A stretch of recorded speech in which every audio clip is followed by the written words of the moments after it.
18절까지의 말씀입니다.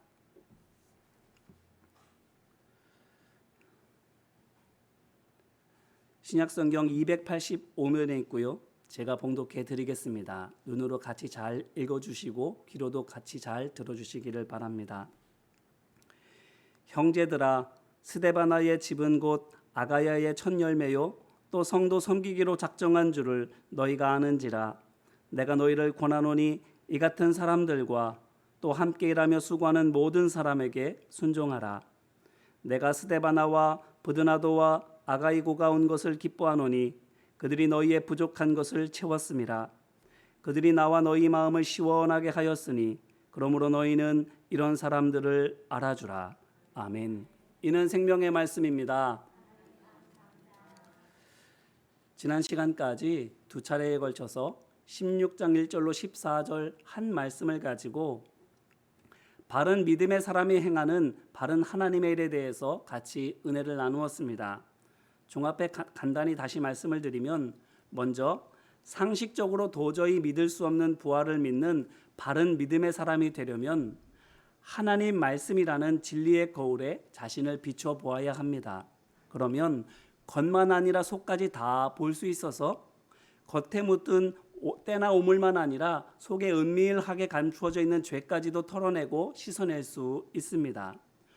혹시라도 뭐가 죄인지 잘 모르겠다면, 말씀을 보고 묵상하지만 내 모습이 잘 보여지지 않는다면 지난주 말씀드렸다시피 예수님을 기준으로 삼고 판단해 보면 됩니다. 왜냐하면 예수님께서 곧 성육신하신 하나님의 말씀이시기 때문입니다. 물론 예수님께서 언제 무엇을 말씀하셨고 또 어떻게 행동하셨는지 복음서가 일일이 다 전해주고 있지는 않습니다. 뿐만 아니라 설령 그렇다 할지라도 그 참 의미를 깨닫고 매 상황마다 시의적절하게 본받아 말하고 행하는 것은 우리 스스로의 지혜와 지식으로 되는 게 아니지요. 정답을 손에 쥐고 있다 할지라도 인간인 이상 우리는 근본적으로 그것을 언제 어떻게 써야 하는지 잘 알지 못하는 것입니다. 그래서 하나님께서 성령님을 보내주셨습니다. 돕도록.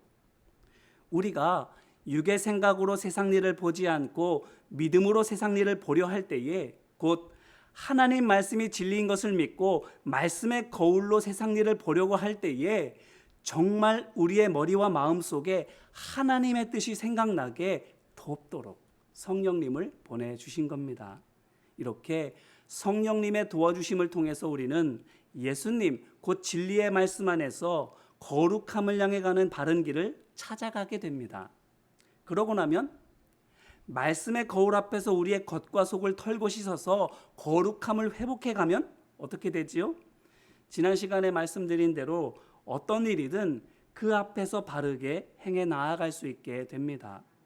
악한 일이면 당연히 안 하는 거고 선한 일조차도 하나님께서 기뻐하시는 의도와 방법과 목적에 따라 하나님 보시기에 의롭게 하게 됩니다.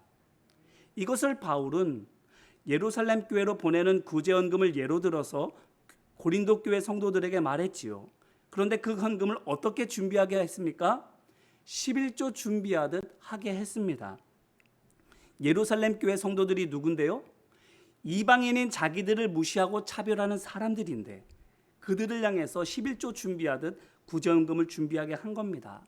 그러므로 바울은 구제헌금을 11조처럼 준비하게 함으로 말미암아 고린도 교회 성도들에게 예루살렘 교회 성도들이 비록 그들에게 남 같을지라도 가족이라고, 원수도 사랑할진데 가족은 더 그래야 한다고 가르쳤습니다. 바울이 가르쳐준 이 사랑이 곧 하나님께서 기뻐하시는 바른 하나님의 일입니다. 자, 어떤가요? 그냥 일 그 자체가 선한 일이면 끝인 게 아닙니다. 뭐로 가도 서울로만 가면 된다고 결과만 좋으면 그걸로 다인 것도 아닙니다. 일도 선한 일이어야 하지만 그 방법도 의도도 하나님께서 기뻐하시는 선하고 거룩한 것이어야만 합니다. 그래야 그 일이 바른 하나님의 일이 되는 거예요. 사람 냄새 풀풀 풍기는 사람의 일이 되지 않고 거룩하신 하나님의 일이 되는 것은 일 그 자체에만 있는 것이 아니라 그 일을 하는 방법, 우리의 마음까지도 다 포함되어져 있는 겁니다. 그러면 이제 이 말씀으로 지난 우리의 한 주 삶을 돌아보기를 바랍니다. 지난 한 주간 어떻게 살아오셨나요? 하나님의 말씀으로, 예수님으로 우리의 몸과 마음, 삶과 그 삶 내면 곳곳 늘 비추어 보셨습니까? 그래서 하나하나 털고 씻으면서 거룩함의 회복을 위해서 노력하셨나요? 아울러 하나님께서 매 순간 하도록 맡겨주시는 일들을 하나님께서 원하시는 의로운 생각과 순전한 방법으로 하도록 노력하셨습니까? 바라기는 말씀 앞에서 점점 거룩해지고 그 거룩함 속에 우리의 삶이 더욱 은혜롭고 향기나게 되기를 주님의 이름으로 기원합니다. 그런데 어쩌면 이렇게 말씀을 줄 묵상하다가 보면 우리 가운데에 도저히 그렇게 하기 어려울 것 같아요 라고 생각하는 분들이 혹시 있을지도 모르겠습니다. 물론 결코 쉽다고 말하지는 못하겠습니다. 어려워요. 솔직히 아침 저녁으로 몸 씻는 거야 그래도 할만하지만 늘 말씀 앞에 나와 서는 것, 그 앞에서 내 치부를 다 드러내는 것, 익숙했던 옛 생각과 삶을 버리고 복음으로 생각하고 복음 따라 살아가는 것 결코 쉽지 않습니다. 그래서 어쩌면 우리는 그런 건 예수님이시니까 가능하고 바울 정도 되니까 할 수 있는 거지, 나처럼 신도 아니고 뛰어난 인재도 아닌 보통 사람은 할 수 없어 라고 단정지어 생각할 수도 있습니다. 그런데 오늘 말씀을 보세요. 15절 말씀을 보니까 바울이 어떤 사람들을 소개하고 있는데 누구지요? 스데바나의 집 사람들입니다. 스데바나의 집 사람들은 고린도전서 1장 16절에 처음 나오는 사람들인데 흥미롭게도 고린도전서 1장 16절에서는 집 사람들, 곧 여러 사람이 아니라 한 명만 나옵니다. 고린도전서 1장 16절을 제가 읽어드릴게요. 잘 들어보세요. 내가 또한 스데바나 집 사람에게 세례를 베풀었고, 몇 명이지요? 한 명이에요. 이와 비교해서 그 앞에 있는 14절 말씀을 보면 바울이 세례를 베풀어주는 또 다른 두 명이 나오는데 그리스보라는 사람, 가이오라는 사람이 바로 그들입니다. 자, 스데바나 집 사람에게 세례를 주었고 그리스보란 사람, 가이오란 사람에게 세례를 주었다라고 말하는 이것을 통해서 무엇을 우리가 볼 수 있나요? 그리스보와 가이오는 이름이 떡하니 나오는데 반해 스데바나 집 사람은 그저 그 집 사람이라고만 말하고 있는 것을 보면 우리가 무엇을 느낄 수 있어요? 그 사람이 이름을 알 수 없는 사람인 것을 알 수 있습니다. 스데바나가 아니에요. 바울에게서 세례받은 사람이 이름도 알 수 없는 그 집 사람 중에 하나였습니다. 그렇다면 그게 누구였을까요? 당연히 그 집의 하인 중에 하나였을 거예요. 이름이 없잖아요.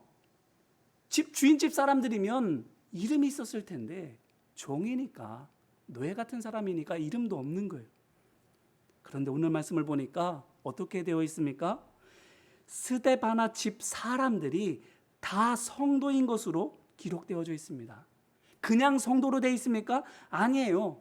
성도들을 섬기는 성도가 되어 있습니다. 하나도 빠짐없이 그 집 사람들이 전부다. 자, 이것이 무엇을 보여줍니까? 바로 이름 없는 종 하나가 거듭나서 늘 예수님을 통해서 자신을 돌아보고 말씀에 따라 선하고 이롭게 살아가니까, 악은 행하지 않고 선한 일을 하나님께서 내게 하셨듯이 하니까, 그렇게 주인만 아니라 자기보다 어리고 약한 종들에게까지도 겸손과 사랑으로 섬기니까 주인 가정뿐만 아니라 종들과 그들의 가정도 다 예수님을 믿고 나아가 그 종과 함께 그들 모두가 교회 안에 힘없고 비천한 사람들을 섬기는 사람들이 되었다라는 것을 보여줍니다. 그러니 어떤가요? 대단한 사람이 아니어도, 가방끈 짧아도, 능력이 작아도, 심지어 어려도 할 수 있습니다. 말씀 앞에 설 수 있고 그 말씀 앞에서 자기를 온전하게 새롭게 할 수 있고 그것을 통해서 많은 사람에게 거룩한 영향력을 끼칠 수 있습니다. 그러니 해보지도 않고 진정으로 달려들어 보지도 않고 나 같은 사람은 못해 말하지 마십시오. 그렇게 하나님의 능력을 멋대로 제한하지 마십시오. 완악하디 완악했던 바울을 의의 도구로 변화시키신 하나님께서 돌같이 딱딱하게 굳은 마음을 녹여주실 것입니다. 입술도 어눌하게 되어버린 80세 모세를 이스라엘의 지도자로 세우신 하나님께서 들어쓰지 못하실 사람이 없는 줄로 믿습니다. 엘리야처럼 혼자여도 괜찮습니다. 종 한 사람을 통해서 스데바나의 집 전체가 변화된 것처럼 우리를 통해서 우리의 가정이, 나라가, 교회가 변화될 줄로 믿습니다. 이렇게 믿음의 역사는 자기가 원하는 것을 얻기 위해서 지혜롭고 대범한 사람이 아닌 말씀 앞에서 자기를 드러내는데 지혜롭고 용감했던 한 사람에게서 시작됩니다.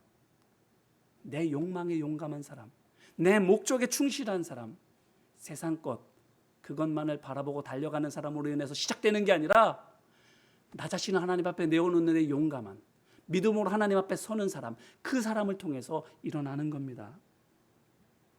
그런데 이어지는 오늘 말씀을 보세요. 스데바나의 집 종 한 사람에게서 시작된 거룩한 변화의 역사가 그 집 안에만 머물러 있습니까? 아니에요.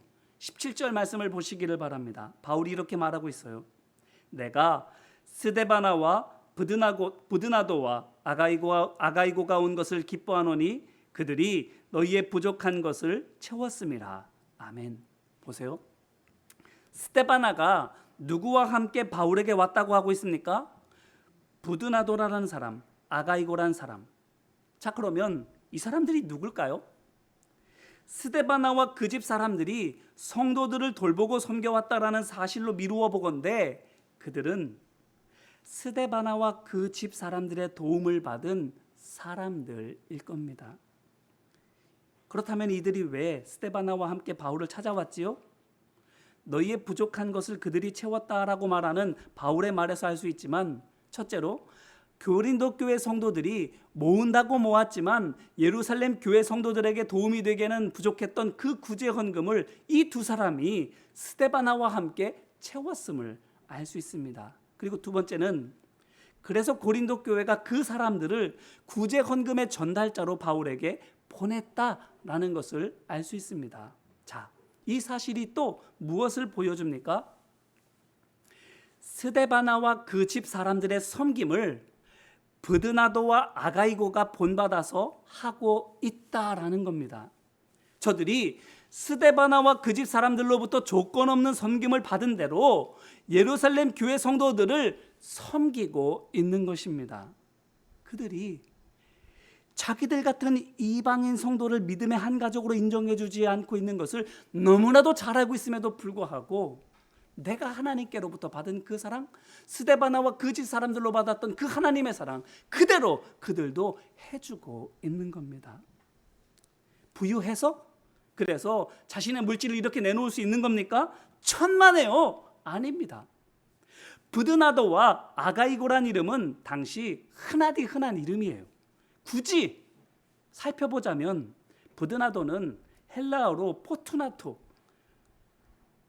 행운이라는 뜻을 가지고 있는 영어 단어 포춘이 여기에서 나왔어요. 또 아가이고는 헬라어로 아카이쿠, 별뜻 없습니다. 그냥 아가야 사람이란 뜻이에요. 그렇기 때문에 부드나도라는 이름은 우리식으로 하면 복받고 장수하라는 이름의 복수 내지 복 많이 받으라는 이름의 만복이 이런 이름이 좀 되는 거고, 아가이고는 우리가 안성 출신 여성분을 안성댁 이렇게 부르잖아요. 마찬가지로 아가야 댁 이런 정도밖에 안 되는 거예요. 그러니 어떻습니까? 어디서든 볼 수 있는 흔하디 흔한 사람들이에요. 그런데 이들이 어떻게 한 거라고요? 예루살렘 교회 성도들을 돕기에 턱없이 부족한 구제헌금들을 그들이 다 채웠습니다. 뭘 위해서 그렇게 했을까요? 돈이 많은 것도 아닌데 칭찬받으려고? 교회한테 인정받아서 중직에 앉으려고? 아니에요. 그냥 예루살렘 교회 성도들이 남 같지 않아서입니다. 고통 중에 있는 내 성도기 때문에, 내 형제이기 때문입니다. 그것 말고 다른 이유 없어요. 오직 사랑 때문입니다. 다른 이유 없어요. 오직 하나님의 사랑. 스테나드 그 사람들을 통해서 받은 그 하나님의 사랑, 그것 때문이에요. 그런데 이 일이 바울에게 엄청난 충격이 되었습니다. 오늘 말씀 18절을 보세요. 바울이 말해요. 그들이 나와 너희 마음을 시원하게 하였으니. 아멘.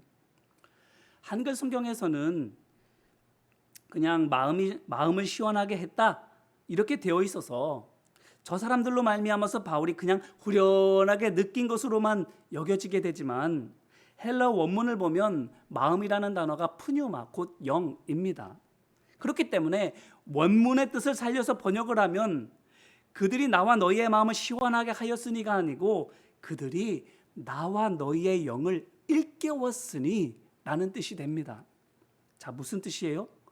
스데바나와 부도나도와 아가이고가 한 일이 고린도 교회 성도들만 아니라 바울에게도 영적으로 신선한 충격을 줬다라는 겁니다. 오, 이런 일이 일어날 수 있어? 라는 신선한 충격으로 다가온 거예요. 왜? 이런 일이 일어나리라고는 기대하지 않았으니까. 어둠 속에 있는 고린도 교회에 빛의 사자 같은 종들이 한 명도 아니고 3명이나 있을 줄은 상상도 못했으니까. 그래서 어쩌면 바울은 구제 헌금을 두고 자기에게 온 이 3명을 만난 그 자리에서 어쩌면 엎드려서 하나님 앞에 회개했을지도 모릅니다. 아버지 하나님, 제가 이들을 잘못 알았습니다. 육신의 눈으로 판단했네요. 주님, 제가 믿음이 없었습니다. 하나님은 신실하신 분이십니다. 그렇게 회개하고 하나님을 찬미했을지도 모릅니다. 이렇게 바울은 이 3명을 통해서 영적 암흑기인 아하방 때에 하나님께서 바알에게 무릎 꿇지 않은 7,000명을 남겨두셨던 것처럼 고린도 교회 속에 믿음의 종들을 남겨두신 것을 깨달았습니다. 하나님께서 고린도 교회를 결코 포기하지 않으셨다라는 사실을 깨달은 거예요. 그것이 그에게 엄청난 충격이 된 겁니다. 이제 이 말씀으로 다시 한번 우리 자신을 돌아보기를 바라요. 우리는 어떤가요? 스데바나 집에 있는 이름 없는 종같이 일이 많음에도 불구하고 자고 쉴 시간조차도 빠듯하는데 그것을 쪼개가면서까지 말씀의 거울 앞에 우리 자신을 비춰보고 있습니까? 이름 없는 그 종, 얼마나 바빴겠어요? 얼마나 힘든 상황이었겠어요? 한 번 쉴 수조차도 없는 그 빠듯한 시간 속에서도 어떻게 해서든지 틈을 내서 하나님의 말씀 앞에 나 자신을 비추어보려고 했던 그 사람을 생각한다면 우리는 얼마나 시간이 많은가요? 우리는 얼마나 우리의 삶이 세상 말로 널널한가요? 그 말씀이 가르쳐 주시고 인도하시는 대로 사랑하고 섬기고 있습니까? 그렇다면, 우리가 정말 그렇게 하고 있다면 이 비천한 종 하나로 말미암아 그 온 집이 믿음의 집이 된 것처럼 곧 종임에도 불구하고 그가 그 집의 영적인 지도자가 되어서 주인과 종들을 예수님께로 인도하고 성도를 섬기는 일에 동역자가 된 게 한 것처럼 우리도 비록 우리 각자의 집에서 가장이나 어른은 아닐지라도 우리가 말씀 앞에서 매 순간 스스로를 돌아보고 말씀의 빛이 이끄는 대로 따라가고 있다만 있다면 우리를 통해서 우리의 가정이 하나님을 섬기는 믿음의 가정이 되고 나아가 함께 믿음의 길을 감당하는 동역자들이 되는 줄로 믿습니다. 우리를 통해서 거룩한 하나님의 역사가 나타납니다. 우리 한 사람 한 사람이 하나님께서 우리의 가정, 더 나아가 일터와 교회와 이 세상 가운데 세워주신 거룩한 변화의 씨앗인 줄로 믿습니다.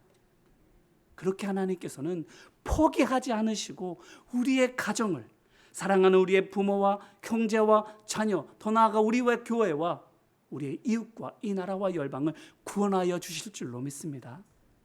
바라기는 내가 무슨 수로 라고 말하며 지레 포기하지 말고, 힘들다, 시간 없다는 핑계 대지 말고 하나님께서 쓰실 수 있는 거룩한 그릇이 되려고 힘쓰는 우리 모두가 되기를 주님의 이름으로 기원합니다. 말씀의 거울 앞에 나오세요. 거짓되고 부정한 모든 것을 다 비워내세요. 그리고 그저 말씀 따라가세요. 예수님 따라가세요.